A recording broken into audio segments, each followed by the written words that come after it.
Good afternoon. I'm George Latimer, Westchester County Executive. Welcome to our Westchester Weekly Update. Today is Monday, May 22nd, and we're here together to go over some of the major issues that are happening in Westchester County today. We'll give you an update on the state budget, and by video we are joined by State Senate Majority Leader Andrea Stewart-Cousins. We'll talk a little bit about the organ donation efforts of Live On New York, and we'll touch on some of the other key issues. In a few minutes, I'll be joined by Ken Jenkins, who's our Deputy County Executive.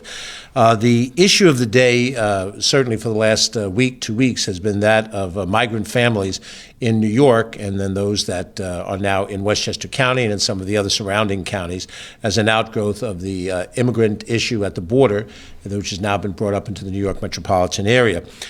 Today, I want to note that Governor Hochul and Mayor Adams both called for additional help from the federal government to deal with this on a regional basis. You may recall last week when I gave this weekly update, I indicated that we needed to have a satellite field immigration court presence here in this area, and that also we needed to have some waivers to the work rules so that those migrants that would be here for whatever indeterminate amount of time would be able to work as part of their time here. And today I'm pleased to see that Governor Hochul and Mayor Adams both called on the federal government to do that. The voice of the Mayor of New York and the voice of the Governor of New York hopefully will help us get that to happen so that we can deal with this issue in as reasonable and as effective a way as possible.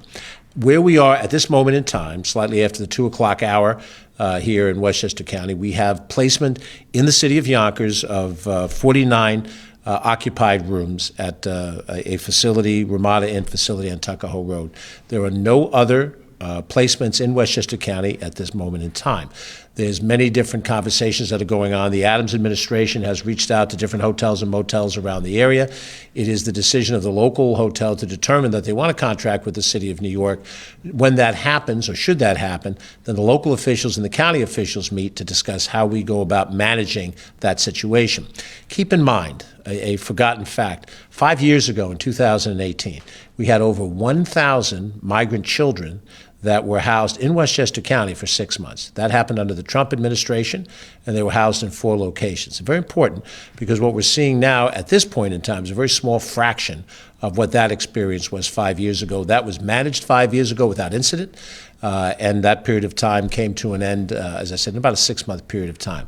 Where we are today is a little bit different situation. We don't have a predicted period of time of how long this housing is going to go on for, but we have said, as I just said at the beginning of this commentary, that we want certain assistance from the federal government to speed the process along. And if we can adjudicate the cases of these individuals, and while they're undergoing review by immigration court, that they can be productively employed, that those things will help speed the process, and we think help make this as manageable as possible.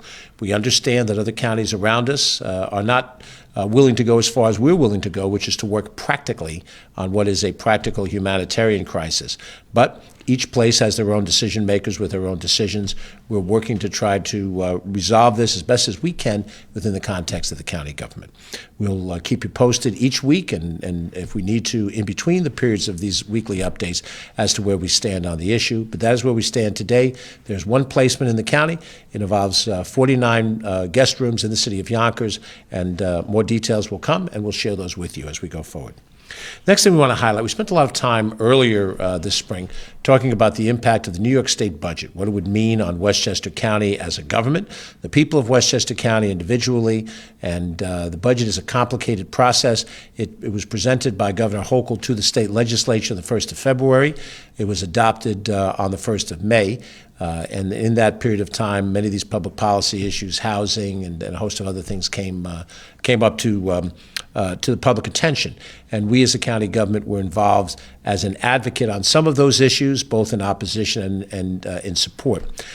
We are fortunate to have Andrea Stewart-Cousins, our New York State Senator, who represents the western third of Westchester County, as not just a member of the State Senate, but the leader of the New York State Senate, one of the 2 leaders of the houses in the state government. And so we asked her if she would put some of her thoughts out there to share with you.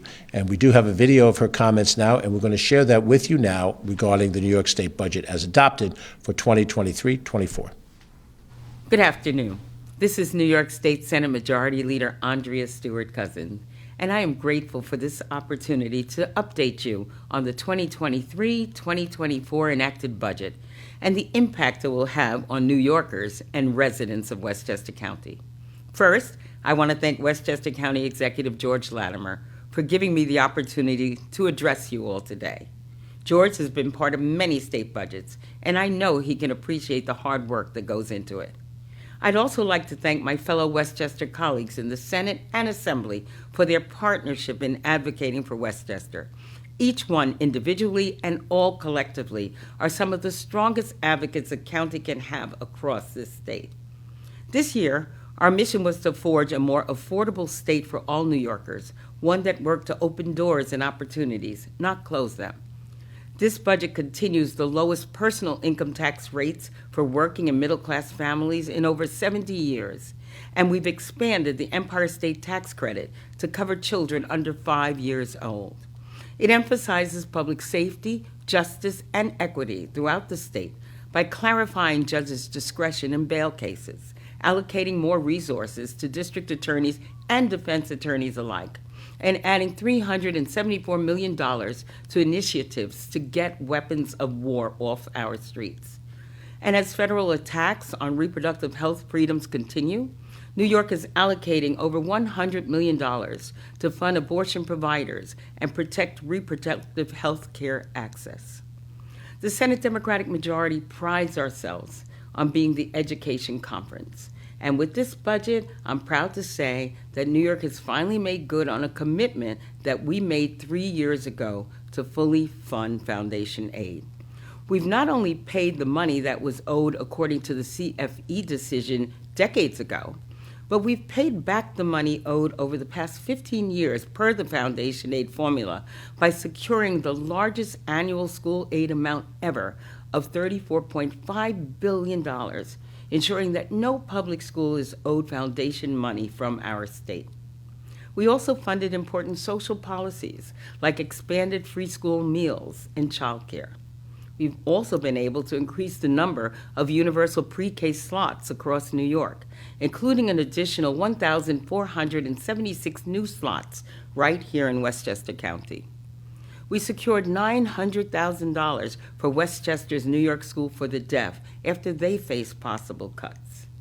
And in our continued effort to forge a cradle to college to career pipeline, we rejected tuition increases for SUNY and CUNY colleges.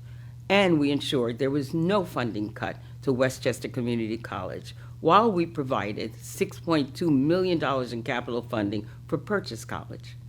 In addition, as we continue to invest in the well-being of our local communities, we made robust investments statewide in the arts, which serve as creative outlets for cultural expression, as well as being an economic driver as we emerge from COVID-19. Those investments include $1 million for our own Arts Westchester. We also know that strong public transportation must be a priority. I'm proud that this year's budget made meaningful investment in Westchester's transit, with a $92.7 million going to Westchester County's public transportation system. And we're constantly looking to improve the human resources offered throughout our neighborhoods to help support those in need of support. We know that no one should have to forego care because beds are full or services are strained. I'm proud that in that effort, we were able to secure historic investments into mental health and crisis intervention care, with $1 billion going towards improving insurance coverage, increasing outpatient services, and inpatient psychiatric treatment capacity. I'm especially proud, as the daughter and sister of veterans, that this budget includes $185,000 for the Westchester County Dwyer Veteran Peer-to-Peer Services. We have also secured hundreds of millions of dollars to aid our hospitals in the county, as well as mental health organizations that will be able to assist our neighbors in their time of greatest needs. While we are investing in the people of today, we're also looking towards the environment of tomorrow. We allocated $400 million for capital projects through the Environmental Protection Fund and continued our work to reach goals outlined in the Climate Leadership and Community Protection Act. I'm proud of the fight we put up and the budget we won for our constituents and all New Yorkers. We believe that in order to create a better state, we need to pull from the bottom rung up, and I'm proud of this budget and the affordability, prosperity, and progress we'll be able to offer all of New York. Thank you so much again to Westchester County Executive George Latimer for the opportunity to share our achievements, and I'm wishing you a great day. Thank you. We want to thank State Senator Andrea Stewart-Cousins, Senate Majority Leader, for sharing those thoughts with us. And just in general, we owe a debt of gratitude to Senator Stewart-Cousins and the rest of our delegation. In the State Senate, we have Shelley Mayer, Pete Harcum, Natalia Fernandez, and Jamal Bailey, all of whom represent parts of Westchester County in the New York State Legislature. And in the New York State Assembly, we have Gary Pretlow, who from Mount Vernon is the longest-serving member of that body, and other fellow Assembly members, Amy Paulin, Steve Otis, Chris Burdick, newer members Dana Levenberg and Mary Jane Shimsky, and Nader Sage. And also Matt Slater, also a new member. All of those individuals went through the process, were advocates on various issues. Now, the legislative session is not over yet. There's still another approximately a month or so for which the legislature is going to meet. We still have issues that are important to us as a county government and for those of us as residents. So we'll track those things, and we'll invite some members of the state delegation to join us here for an update of the future, and they can talk about some of these other issues. And I'm sure all of those members of the Assembly and the Senate welcome your direct dialogue with them on issues that matter. I had the privilege of serving in both of those houses in past years, and it's an important responsibility. And the state government is much larger with much greater duties and authority than the county government is. So we show respect for that and appreciate their involvement. Next up, I'd like to invite two guests over to the podium so that we can talk a little bit about the organ donation program, and particularly the leadership that's shown by an organization called Live On New York. I'm joined here by Leonard Achan, who is the president of LVNY and also the CEO of the organization, and Lee Perlman, my friend of long standing, who is the board chair for Live On New York. Both of these individuals have been involved in raising the critical awareness of saving lives through organ donation. Now, April was the month to target this type of situation, but it's really a 12-month-a-year scenario, so we lose nothing in the month of May by talking about something that's really important all year round. Westchester County Department of Human Resources has partnered with Live On New York to provide new county employees with organ donation information once they're hired. We've received pamphlets from the organization, and each new hire gets this information about the benefits of organ donation, and we also have information on our intranet within the Westchester County government and organization, so that vital information is available. It was Donate Life Month last month in the month of April, and we do have some relevant statistics to share. In 2022, Live On New York saved more lives than ever before in the history of New York State, and Westchester County last year increased organ and tissue donation by 15% for organ and 18% for tissue donation. What's important to understand, though, is in general terms, New York has a long way to go to be where we want to be as a state.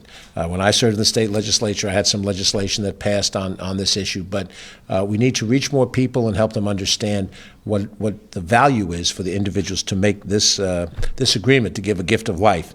It's critical, and so many organizations depend on it. So let me ask Leonard Achan to share some of his thoughts along with Lee Perlman, and in so doing, let me present to both of these gentlemen a proclamation from Westchester County. This was April's Organ Donor Month, but the proclamation is still just as valid today as was then. Thank you. Leonard, Lee, thanks very much, and please share your thoughts with our friends here. Thanks very much.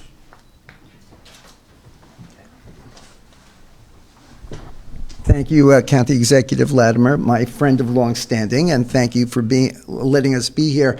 I just wanted to say, as a Westchester County resident, I am really, really proud of the progress and generosity of the citizens of Westchester County in trying to get us better numbers. Every day, people are on waiting lists, and we all have to contribute to lowering those waiting lists. And the kind of showing we've gotten from Westchester County over the last year has been very, very heartening. We hope that continues with the kind of leadership here and the kind of amplification we're getting today and throughout the year.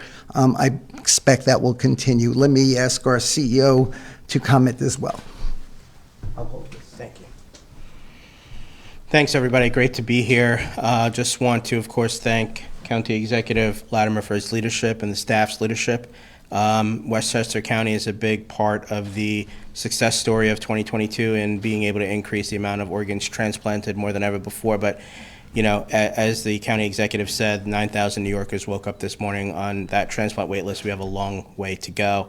I also want to thank, obviously, the Westchester County citizens for leaning in so heavily for organ, eye, and tissue donation over the last year. They're the reason we're here. The donor families, the donors who give that precious gift of life to everybody who is on the wait list and who needs it.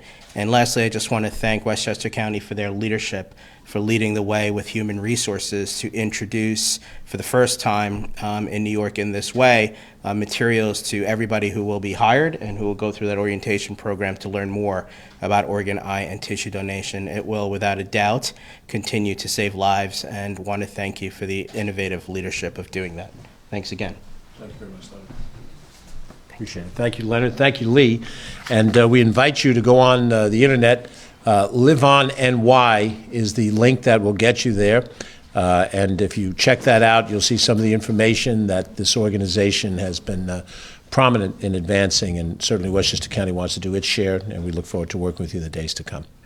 So thank you very much for that. Again, Leonard Achan and Lee Perlman, both with Live On NY. Thanks. So next up, I'm going to ask Deputy County Executive Ken Jenkins to talk about an event that is coming up tonight, which will involve sponsorship by the Asian American Advisory Board. We have a relatively newly created advisory board for the AAPI community, Asian American Pacific Islander group, and we believe that they're off to a fast start to try to best represent that community in Westchester with public policy ideas and efforts. And Ken will tell you a little bit about what's happening right away. Ken? Thanks, George. And certainly, County Executive Latimer was instrumental in creating the AAPI, for Asian American Advisory Board, that came up, unfortunately, during the pandemic, where many of our Asian American Pacific Islander brothers and sisters throughout the county were being unfairly targeted just because of the COVID coronavirus pandemic. So in leadership style, County Executive Latimer helped to create the Asian American Advisory Board that was able to move forward to listen to the members of the community and address the nature through our tremendous AAPI community. So tonight, we're going to be joining our Asian American Advisory Board in hosting Surviving and Thriving, a discussion on Asian Americans in Westchester County.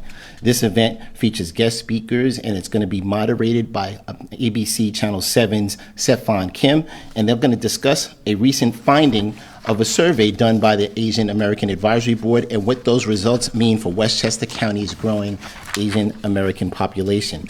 So that's going to be tonight at the Elizabeth Howe School of Law at Pace University. It's going to be from 5:30 to 8:30, and it's going to be a tremendous conversation to be able to work with the Asian American Advisory Board as we're going to work towards solving the challenges that are going to be discussed over this evening. So Surviving and Thriving will include remarks from Westchester's first Asian American County Legislator, David Imamura, discussions on mental health featuring the county's Commissioner of Community Mental Health, Commissioner Michael Orth, and Dr. Teresa Hughes Walkett, and a panel discussion, again, moderated by Sefan Kim, that's going to include Julie Chin from Make Us Visible, Regent Fran Willis, that's New York State Board of Education Regent Fran Willis, and name on AAPI needs in Westchester County. Back to you, George. Thank you, Ken. And the AAPI Advisory Board is just one of many of our boards and commissions where we invite people to serve in Westchester County, helping to make policy and direct ideas without compensation. We have some that are triggered around various professions. We have a board that involves plumbing examiners. We have one for electrical licensing. We have boards in general public policy areas like the Parks Board, the Transportation Board, the Police Advisory Board, Corrections Advisory Board, Probation Advisory Board, and then we have those that deal with ethnic or other different demographic groups, and AAPI is one of them. We have similar organizations for the African American community, the Hispanic community, the Arab American community. We have a council for women, a council of seniors, one for those with disabilities. And out of all of that, this is an effort to outreach into the different component parts of Westchester County, the different mosaics, and identify those types of policy issues that are unique to people that share a particular demographic or a particular career path, so that we can try to make the best possible public policy and address concerns that may not be expressed by everybody in the county, but by some discrete group in the county. So tonight we look forward to that, as we hope, a very positive experience. Let me mention that we have some outstanding news coming out of the Ossining School District. It's big news. The Ossining students took top honors at Regeneron International Science and Engineering Fair's Grand Awards Ceremony.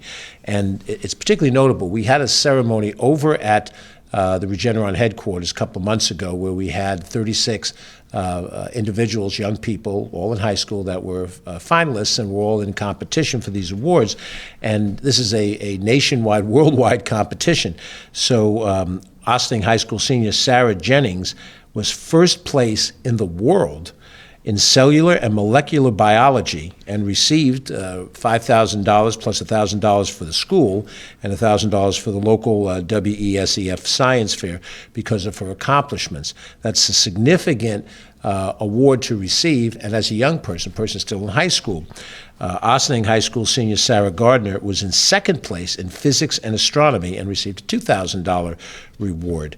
And Regeneron's program is the largest pre-college STEM competition that exists. Now, you can relate to what you were doing in high school. I can relate to what I was doing in high school. I was not placing first in the world in cellular and molecular biology, nor was I even in any competition in physics and astronomy. I know I passed the Regents, but that's about it. And these people have shown at a very young age a tremendous aptitude for science. And of course, Regeneron, as an organization, is sponsoring this competition because they are looking for the future scientists, the ones that are going to take us to the next level of achievement and accomplishment as a society here in the United States and, of course, worldwide. The Regeneron Society for Science and the hosting the International Science and Engineering Fair, this is really an impressive statement, again, by a leading company here in Westchester County. We have many major corporations that are based here, but Regeneron is one that started and grew here. And we give out tremendous respect to those individuals with Regeneron that have created a tremendous presence here in the Westchester marketplace.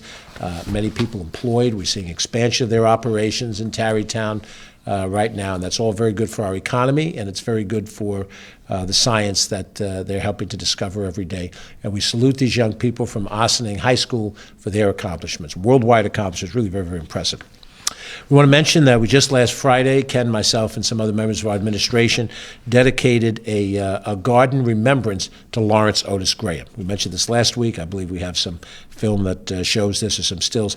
Lawrence was a lifelong public servant, an impressive man, a lawyer, an author. He was a prominent figure in dealing with issues that regarding race, achievement, and wealth. And now he has a permanent memorial site at the Kensico Dam Plaza.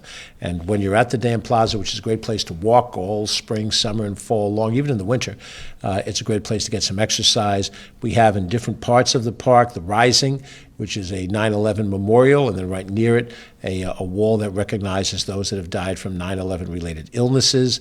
There's a playground for the little kids to play on. We have a big wide open field where you'll see soccer and other sports being played just in a pickup game type of fashion. We have some tremendous concerts there, usually July 3rd. There's a major event there, and there's other times of the year where we have movies at night. That's the same location where we have at the holiday season now what is a drive-through Winter Wonderland program. So it's really a multi-purpose central park, if you will, for Westchester County.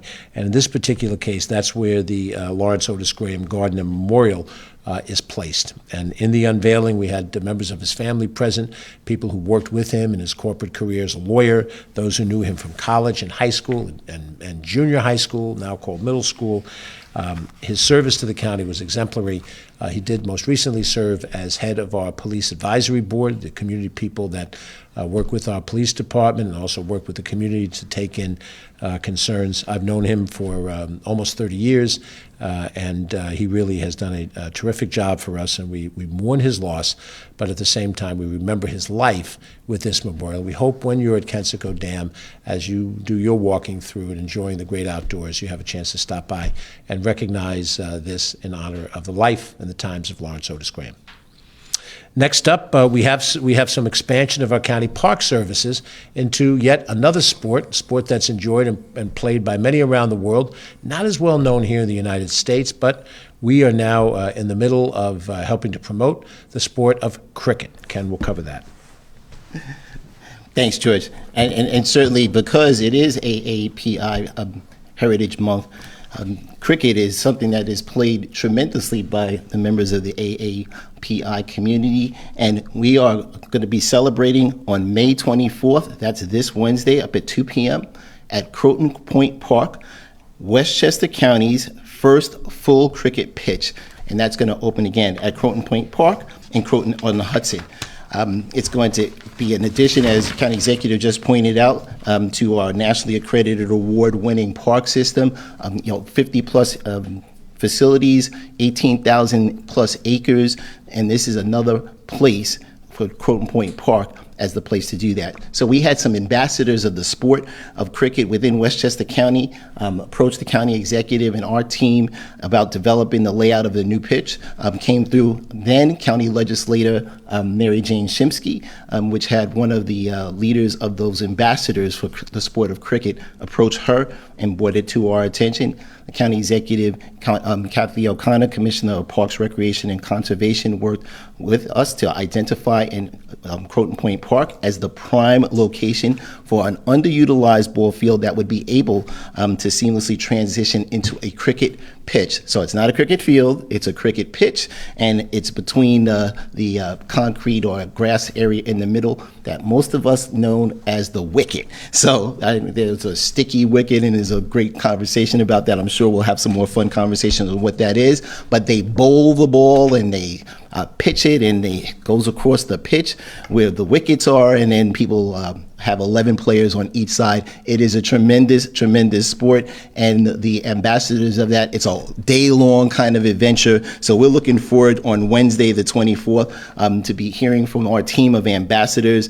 that will be able to identify and talk all about what cricket is. It's not me. I'm not sure, County Executive Latimer, George, whether or not that's a pitch that he participated in. I did not, but the cricket pitch is going to be available to rent on 1 hour to 2 hour blocks, and certainly they can be done back to back for the day. And that goes through our, again, the Park Systems website, which is parks.westchestergov.com, or you may be able to call the permit office, 914-231-4575 to reserve, and then you can look at the fees. So it is an exciting opportunity, the first full-size cricket pitch in Westchester County ever.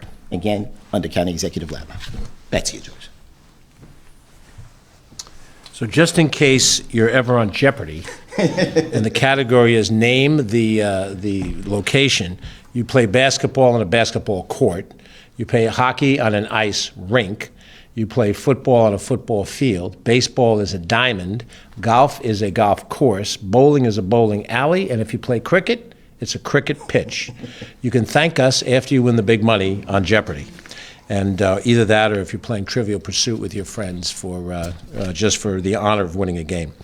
We have some other parks items that we just want to mention very quickly. We have the third and final of our Salute to Seniors events coming up this week. It's been on Wednesdays the last couple of weeks. This Wednesday, again, 10 a.m. to 12:30 p.m. It will be at Glen Island Park in New Rochelle. And that's a wonderful setting. Hopefully the weather will be good as it has been. We've done this at Croton Point Park last week and 2 weeks ago at Ridge Road Park in Hartsdale.